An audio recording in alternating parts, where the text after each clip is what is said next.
देहरादून नगर निगम में करोड़ों रुपए के वेतन फर्जीवाड़े घोटाले में मुकदमा दर्ज। नगर निगम में स्वच्छता समितियों के नाम पर वेतन के जरिए करोड़ों रुपए का किया गया था घोटाला। केदारनाथ रूट पर टला बड़ा हेलीकॉप्टर हादसा। हाईवे पर हुई क्रैश लैंडिंग। पायलट के साथ 6 लोगों की जान बाल बाल बची। इस सीजन में 5 बार हुआ हेलीकॉप्टर हादसा। हल्द्वानी में एक स्कूल में घुसे गुलदार का रेस्क्यू किया गया। 2 दिन से स्कूल में घूम रहा था गुलदार, वन विभाग की टीम ने पकड़ा।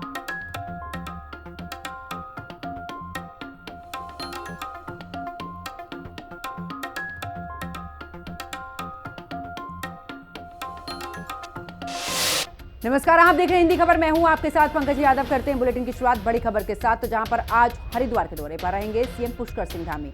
मंगलौर में रोड शो करेंगे सीएम और साथ ही जनसभा को भी संबोधित करेंगे।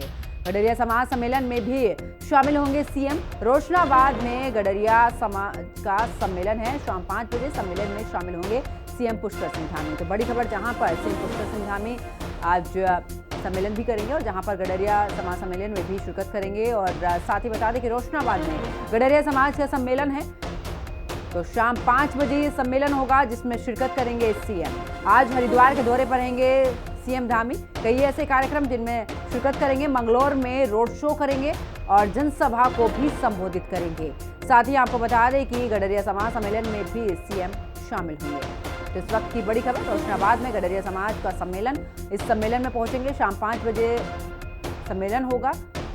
तो आज हरिद्वार के दौरे पर रहेंगे सीएम पुष्कर सिंह धामी। साथ ही बता दें कि मंगलौर में रोड शो करेंगे सीएम धामी। तो जनसभा को संबोधित करेंगे और साथ ही इस दौरान गडरिया समाज सम्मेलन में भी पहुंचेंगे। रोशनाबाद में गडरिया समाज सम्मेलन है और शाम 5 बजे इस सम्मेलन में शामिल होंगे सीएम पुष्कर सिंह धामी। आज हरिद्वार के दौरे पर रहेंगे सीएम। कई ऐसे महत्वपूर्ण कार्यक्रम जिनमें पहुंचेंगे, मंगलौर में रोड शो करेंगे और साथ ही जनसभा को भी संबोधित सीएम करेंगे। गडरिया समाज सम्मेलन में भी शामिल होंगे। रोशनाबाद के गडरिया समाज का सम्मेलन है जिसमें पहुंचेंगे और आज अपने संबोधन में तमाम बड़ी बातों का जिक्र भी मुख्यमंत्री की तरफ से किया जाएगा। आज हरिद्वार के दौरे पर सीएम पुष्कर सिंह धामी और मंगलौर में रोड शो करेंगे सीएम धामी। साथ ही जनसभा को भी संबोधित करेंगे। इसी के साथ बता दें कि गडरिया समाज सम्मेलन में शिरकत करेंगे, जहां पर आज तमाम बड़ी बातों का जिक्र मुख्यमंत्री की तरफ से उनके संबोधन में किया जाएगा। आखिरकार हर समाज को किस तरीके से साथ में लेकर चल रहे हैं, कितने विकास कार्य कर रहे हैं, किस तरीके से सरकार कार्य कर रही है हर वर्ग को जोड़ के रखने के लिए, साथ ही हर वर्ग के विकास के लिए। और उसी के तहत देखिए गडरिया समाज सम्मेलन में भी शामिल होंगे। और ज्यादा जानकारी के लिए हमारे सहयोगी सचिन सैनी हमारे साथ में जुड़ चुके हैं। सचिन, आज देखिए अगर बात करें, मुख्यमंत्री का दौरा है, मंगलौर में रोड शो करेंगे, साथ ही गडरिया समाज का जो सम्मेलन है उसमें भी शिरकत करेंगे। फिलहाल आपके पास में क्या कुछ जानकारी? बिल्कुल, मैं बताऊं, मुख्यमंत्री पुष्कर सिंह धामी आज हरिद्वार दौरे पर रहेंगे। दिन भर जिले में उनके कार्यक्रम रहेंगे और उससे पहले वो रुड़की उनका प्रोग्राम है उसमें रहेंगे। उसके बाद 2 बजे स्टेडियम में गार्डन में धनगर महासम्मेलन है, उसमें सम्मिलित होंगे। और वही बात करें व्यवस्था सुरक्षा की, तो सुरक्षा व्यवस्था की पुख्ता इंतजाम किया गया है, चाकचौबंद व्यवस्था की गई है। चलिए, बहुत बहुत शुक्रिया सचिन हमारे साथ जुड़ने के लिए, तमाम जानकारी साझा करने के लिए। खबरों में आगे बात करते हैं। मोदी सरकार के केंद्र में 11 साल पूरे होने वाले हैं। उत्तराखंड में बीजेपी कई कार्यक्रमों का आयोजन करेगी। बीजेपी के प्रदेश महामंत्री आदित्य कोठारी ने कहा कि प्रेस कॉन्फ्रेंस, क्विज शो, कार्यशालाएं, विकास प्रदर्शनी और साथ ही विधानसभा स्तर पर केंद्रीय परियोजनाओं के पंजीकरण शिविरों का भी आयोजन होगा। कार्यक्रम के संचालन के लिए 4 सदस्यीय जिला समिति और साथ ही 3 सदस्यीय मंडल समिति का गठन किया गया है।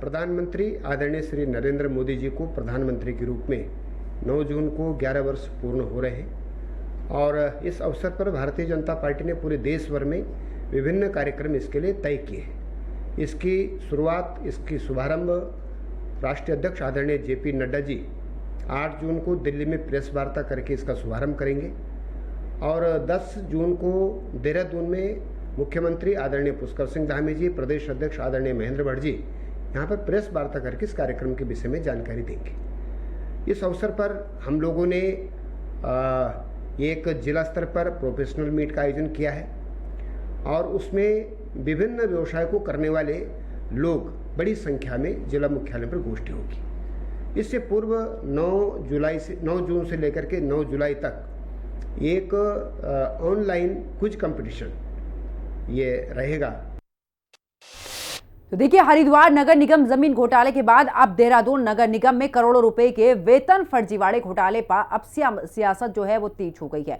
नगर निगम में स्वच्छता समितियों के नाम पर वेतन के जरिए करोड़ों रुपए के घोटाले का यह मामला जनवरी 2024 में सामने आया था, लेकिन जांच में घोटाले की पुष्टि के बावजूद मुकदमा दर्ज नहीं किया गया। अब इस पूरे मामले पर दायर याचिका को लेकर हाईकोर्ट के जवाब तलब करने पर आनन फानन में मुकदमा दर्ज किया गया। तो वहीं वेतन फर्जीवाड़ा घोटाले को लेकर कांग्रेस ने सरकार पर भी जमकर निशाना साधा।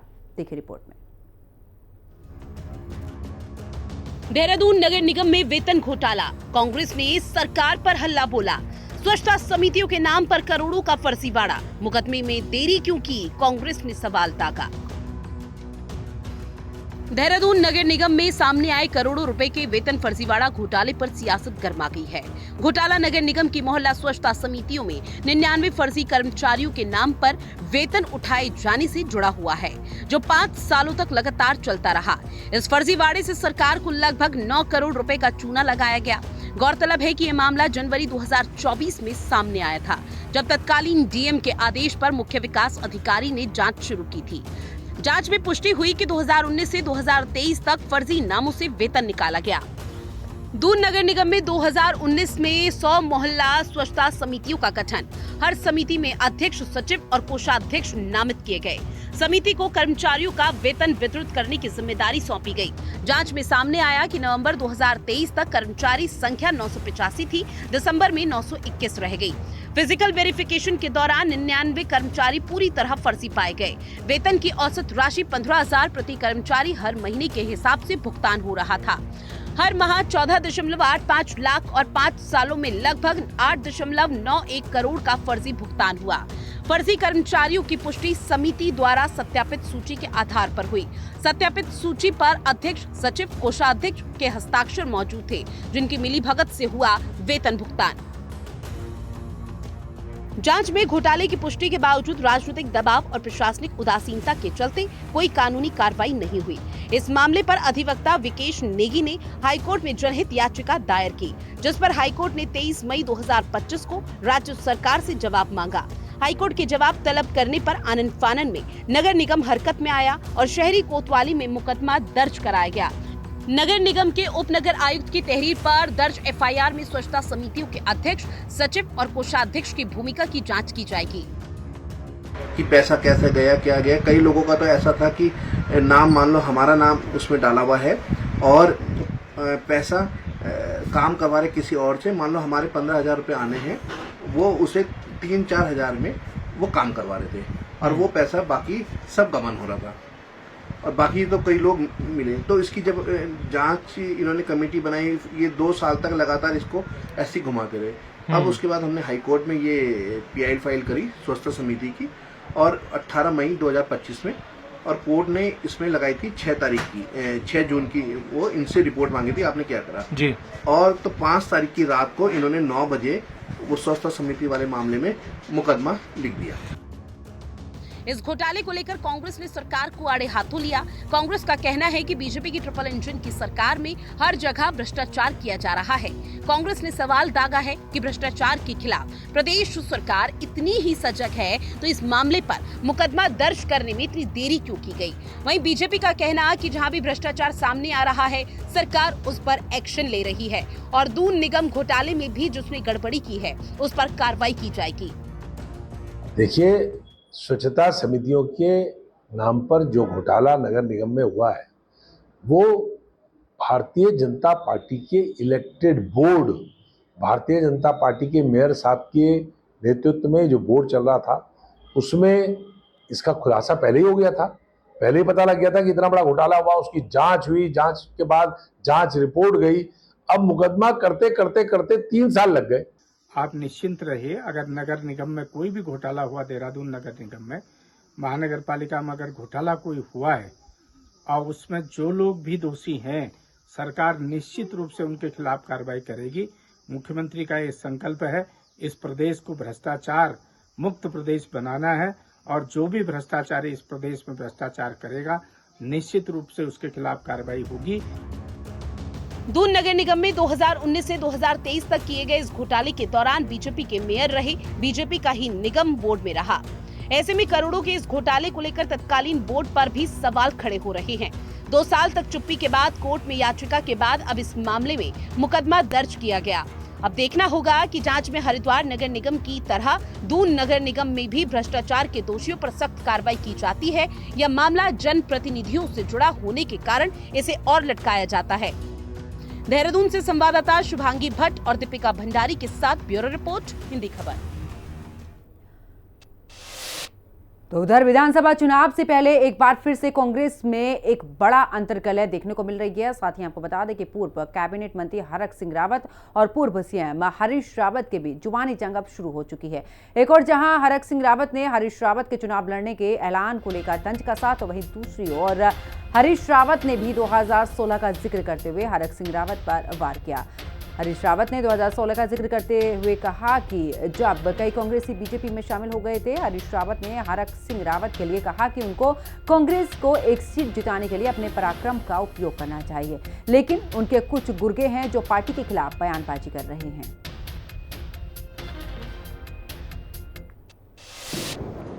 हरक सिंह जी को एक बार एक सीट जिताने के लिए अपने पराक्रम का उपयोग करना चाहिए, ताकि 2016 की जो कटुता है वो पीछे धकेली जा सके।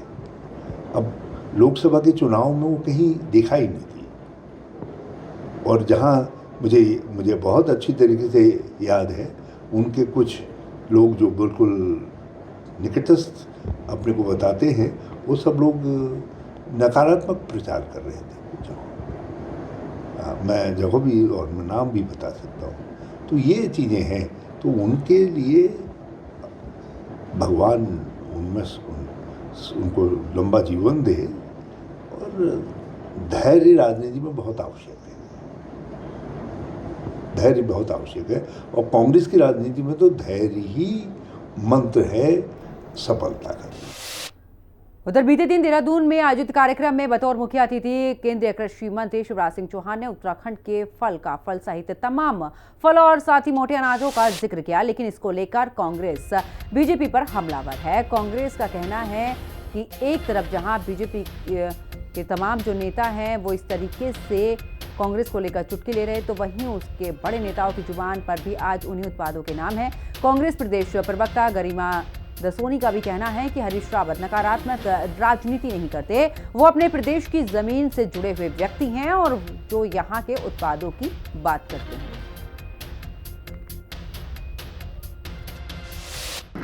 काफल की दुनिया में डिमांड बढ़ रही है, तो भैया काफल भी पैदा करना पड़ेगा, कीवी भी पैदा करनी पड़ेगी, और अपनी लीची तो देख के मुंह में पानी आ जाता है। और यहाँ का जो मोटा अन्न है वो तो अद्भुत है, जो हमारे कोदो कुटकी और वो क्या था जो मैं ले गया था, मड़ुआ। मैंने भाभी कहा था, यहां भी करूं कि हमारी श्रीमती जी ने कहा कि मैं तो मड़ुआ ही खाऊंगी और कुछ खाने अच्छा नहीं लगता। ये चीजें इतनी हैं कि वैज्ञानिक इन पर रिसर्च और शोध और करें। इनका उत्पादन कैसे, मड़ुआ का उत्पादन बढ़ना चाहिए, उसके लिए और अच्छे बीज बनना चाहिए। सत्य परेशान हो सकता है, पराजित नहीं होता। हरीश रावत जी नकारात्मक राजनीति नहीं करते, हरीश रावत जी गाली गलौज की राजनीति नहीं करते, वो आरोपों की राजनीति नहीं करते, वो सकारात्मक राजनीति करते हैं। वो अपने प्रदेश की जमीन से जुड़े हुए, जड़ों से जुड़े हुए व्यक्ति हैं। वो यहाँ के कृषकों की, यहाँ के उत्पादकों की बात करते हैं, वो यहाँ की अर्थव्यवस्था को और मजबूत बनाने की बात करते हैं। तो आप उनकी कोई भी पार्टी देख लीजिए, वो पार्टी केवल पीआर मैनेजमेंट इवेंट नहीं होता, वो पार्टी केवल वोट बैंक की उगाही नहीं होती, उस पार्टी का एक बड़ा संदेश होता है। चाहे वो आम पार्टी हो, भुट्टा पार्टी हो, माल्टा पार्टी हो या काफल पार्टी हो, उसका एक संदेश होता है। लेकिन जिनके बस का कुछ नहीं है करना, वो लगातार आरोप लगाते हैं। उत्तराखंड भाजपा के नेताओं के तो पेट में मरोड़ और दस्त लग गए। एक हफ्ते तक उन्होंने यहाँ जो देहरादून में उन्होंने काफल पार्टी दी थी, उस पर आरोप पर की झड़ी लगा दी। और अब आगे बात करते हैं, जहां पर केंद्र सरकार ने जातीय जनगणना को लेकर नोटिफिकेशन जारी कर दिया है। पहले फेज में 4 पहाड़ी राज्यों उत्तराखंड, जम्मू कश्मीर, हिमाचल और लद्दाख से भी यहां पर शुरुआत होगी। इसको लेकर उत्तराखंड प्रदेश उपाध्यक्ष सूर्यकांत धस्माना का कहना है कि जातीय जनगणना कांग्रेस का एक बड़ा मुद्दा है। धस्माना ने यह भी कहा कि कांग्रेस ने राष्ट्रीय अधिवेशन में भी अपना न्याय पत्र प्रस्ताव पारित किया था, उसमें सबसे महत्वपूर्ण मुद्दा जातीय जनगणना का था। धस्माना ने यह भी कहा कि सरकार कांग्रेस की मांग के आगे झुकी और जिन 4 राज्यों में जातीय जनगणना की शुरुआत होगी उसमें उत्तराखंड भी शामिल है।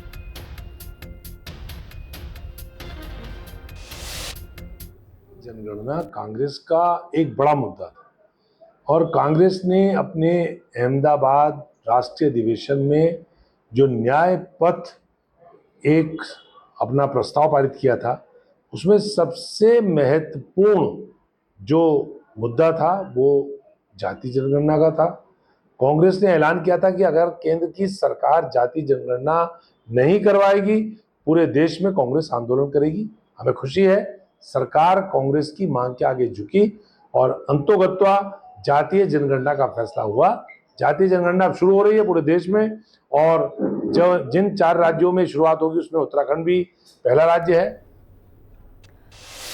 आगे बात करते हैं काशीपुर की, जहां के राधे हरि स्नातकोत्तर महाविद्यालय एक बार फिर से विवादों में घिर गया। ये मामला सीधे कॉलेज के विकास कार्यों के अनियमितताओं से जुड़ा हुआ है। छात्र संघ पदाधिकारियों ने महाविद्यालय के प्राचार्य सुमित श्रीवास्तव पर आरोप लगाया है कि संस्थान में शिक्षा और निर्माण कार्यों के नाम पर बड़े पैमाने पर घोटाले किए गए हैं। इन आरोपों को बल उस वक्त मिला जब छात्र संघ ने आरटीआई के तहत विकास कार्यों की पूरी जानकारी मांगी और साथ ही दावा किया कि लाखों की फाइलें तो मौजूद हैं लेकिन जमीन पर कुछ नहीं दिखता है। छात्र संघ का यह भी कहना है कि यह मामला सिर्फ वित्तीय नहीं बल्कि छात्रों के भविष्य और कॉलेज की साख से भी जुड़ा हुआ है। हालात तब और भी गर्मा गए जब छात्र संघ नेताओं ने आरोप लगाया कि प्राचार्य सुमित श्रीवास्तव के पारिवारिक संपर्क से एक व्यक्ति ने उन पर दबाव डालने की कोशिश की और कहा कि ज्यादा सवाल उठाना ठीक नहीं होगा। इस महाविद्यालय में जो भी काम हुए हैं वो पूरी तरह नियमानुसार हुए हैं और अगर कोई भी व्यक्ति किसी भी डॉक्यूमेंट को आरटीआई के तहत मांगेगा तो आरटीआई की जो नियमावली है उसके तहत उसको प्रदान किया जाता है। ऐसा है कि किसी भी कार्मिक और किसी भी प्राध्यापक के परिवार के लोग का महाविद्यालय परिसर में वो आ सकते हैं और चूँकि मेरे हस्बैंड भी इसी कम्युनिटी के हैं और गवर्नमेंट में हम लोग ट्रांसफरेबल जॉब में होते हैं तो एक कॉलेज से दूसरी कॉलेज में जाते रहते हैं, तो सभी के परिचित एक दूसरी जगह रहते हैं और बहुत सारे एकेडमिक वर्क होते हैं, उसके तहत भी हम लोग एक दूसरी जगह जाते हैं। तो ये जो आरोप है ये बिल्कुल मेरा है।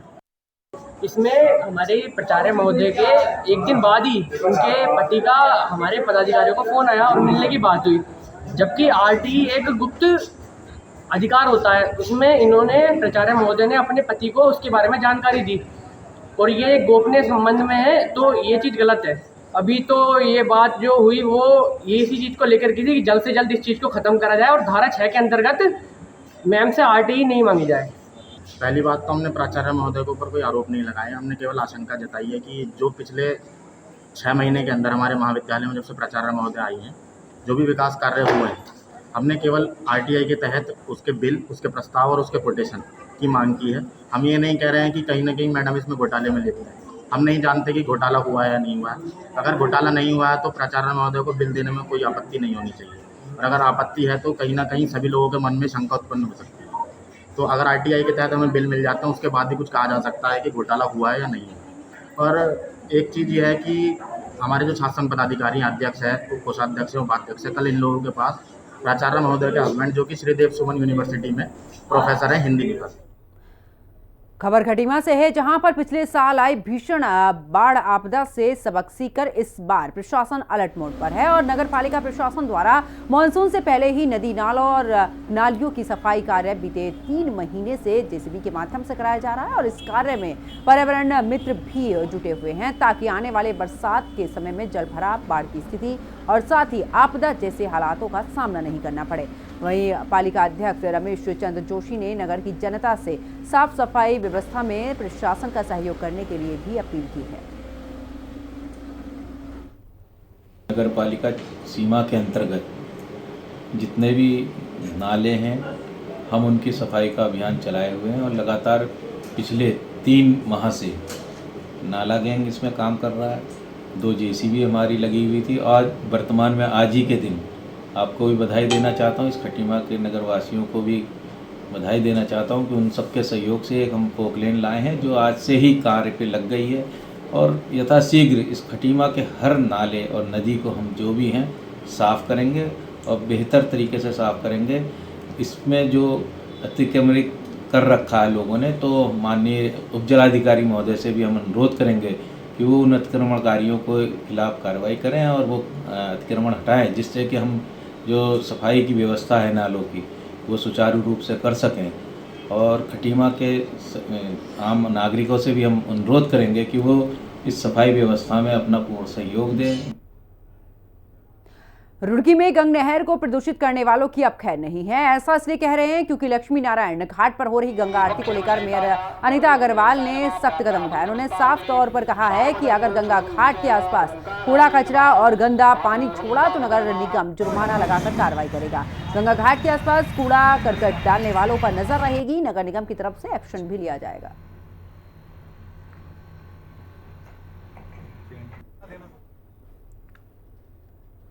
नशा मुक्त देवभूमि अभियान के तहत चलाए जा रहे चेकिंग अभियान के दौरान भी लक्सर पुलिस ने भी जसोदपुर गांव में 2 मेडिकल स्टोरों पर छापेमारी कर भारी मात्रा में नशीले कैप्सूल भी बरामद किए हैं और पुलिस ने दोनों मेडिकल स्टोर संचालकों को गिरफ्तार कर लिया है। पुलिस क्षेत्राधिकारी नताशा सिंह ने बताया कि नशा कारोबार की कमर तोड़ने के लिए विशेष अभियान चला रहा है, जिसके तहत पुलिस ने ये कार्रवाई की है।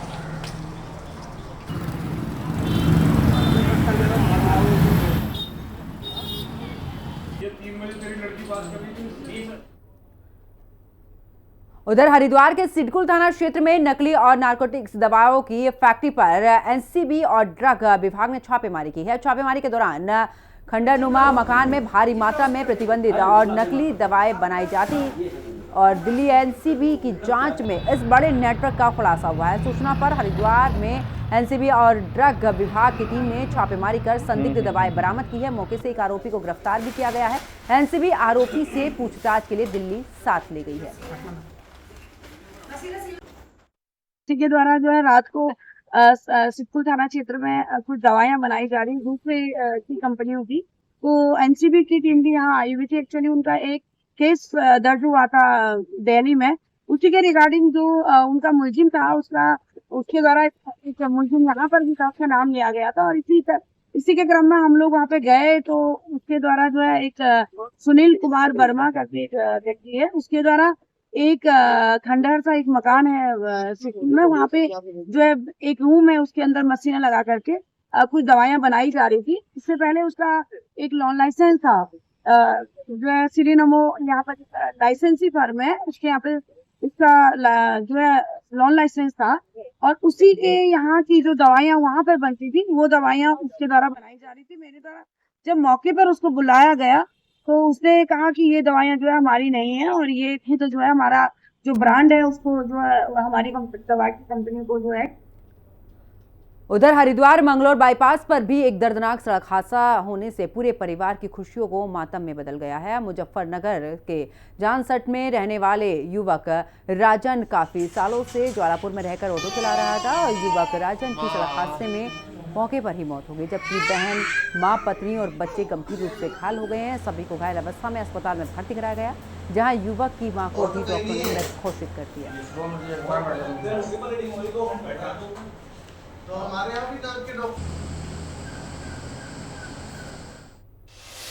खबर आने से है एसएसबी सीमांत मुख्यालय परिसर में आयोजित समारोह में आईजी अमित कुमार की पत्नी द्वारा लिखित काव्य संग्रह किताब का भी पूर्व लेफ्टिनेंट जनरल मोहन भंडारी ने विमोचन किया। सशस्त्र सीमा बल के आईजी अमित कुमार ने भी अपने विचार रखे और साथ ही न्यामिका वर्मा ने अपनी किताब बुजुर्ग माता की प्रेरणा से पूरी की है। इस मौके पर कैंट के सीईओ कुणाल रोहिला भी मौजूद रहे।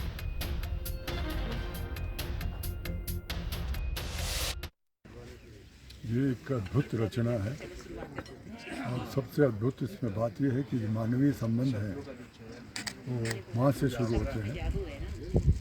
अथर्ववेद का पृथ्वी सूक्त है, वो कहता है कि ये भूमि मेरी माँ है और मैं इसका पुत्र हूँ। तो इस किस्म की 31 कविताओं का एक संग्रह है, जिसमें से 3 कविताएं अंग्रेजी में भी हैं और इसमें बहुत सी चीज़ों का अभूतपूर्व अवलोकन है।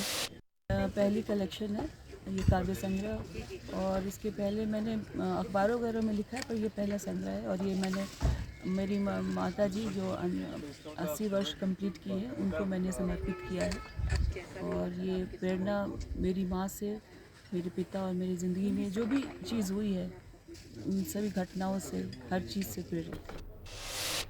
उधर देहरादून में अतिक्रमण की एक बड़ी समस्या बीते कई सालों से सामने आई है। इस समस्या के निस्तारण के लिए विभागीय स्तर पर लगातार काम भी किया जा रहा है, लेकिन फिर भी अतिक्रमण की समस्या का समाधान होता हुआ नजर नहीं आ रहा। हम बात करें राजधानी देहरादून के व्यस्ततम चौराहे, व्यस्ततम मार्गों और फुटपाथों पर अतिक्रमण की, तो जिसका संज्ञान नगर निगम को लिया जाना चाहिए। और अब पुलिस विभाग ने दोबारा से अतिक्रमण मुक्त अभियान शुरू कर दिया है, जिसकी जानकारी खुद एसएसपी अजय कुमार ने दी है और बताया कि शहर के ऐसे फुटपाथ या ऐसी जगह जहां पर इस तरीके के अतिक्रमण किए जा रहे हैं वहां पर विभाग एक्शन लिया गया है विभाग की तरफ से। शहर जब डेवलप होता है तो अतिक्रमण एक इसकी बहुत बड़ी समस्या होती है। और जिस तरह से देहरादून में देखा गया कि अस्थायी अतिक्रमण बहुत सारे व्यापारी जो छोटे छोटे उनके द्वारा भी किया जाता है, और साथ ही साथ सबसे बड़े जो देखा गया दिक्कत वो जो फल ठेली वाले होते हैं, जो करीब 5000 से ज्यादा संख्या में यहाँ पर पता चला है कि रजिस्टर्ड भी है। तो इनका जो मूवमेंट होता है वो कहीं ना कहीं रेगुलेट करना मुश्किल होता है। ये जॉइंट एक्साइज में मुझे लगता है ज्यादा इफेक्टिव होता है, क्योंकि पुलिस के द्वारा जो पुलिस एक्ट में जो प्राविधान है जुर्माने के, इससे बहुत ज्यादा फर्क नहीं पड़ता। लेकिन जब तक इसको टीम द्वारा जब्त ना किया जाए या ऐसे लोग के लाइसेंस ना निरस्त किया, तब तक मुझे लगता है कि इफेक्टिव कंट्रोल नहीं आएगा। इसीलिए ज्वाइंट टीम बनाई गई नगर निगम प्रशासन पुलिस की, कि वो ज्वाइंट टीम में उसकी जब्ती भी करे, ऐसी ठेलियों की पड़ जो लग रहे हैं उनके सामान को जब्त करे, उनका हैवी जुर्माना लगे, तभी मुझे लगता है कि इसको अच्छे से और कंट्रोल किया जा सकेगा। और इस बुलेटिन में फिलहाल इतना ही। आप देखते रहिए हिंदी खबर। नमस्कार।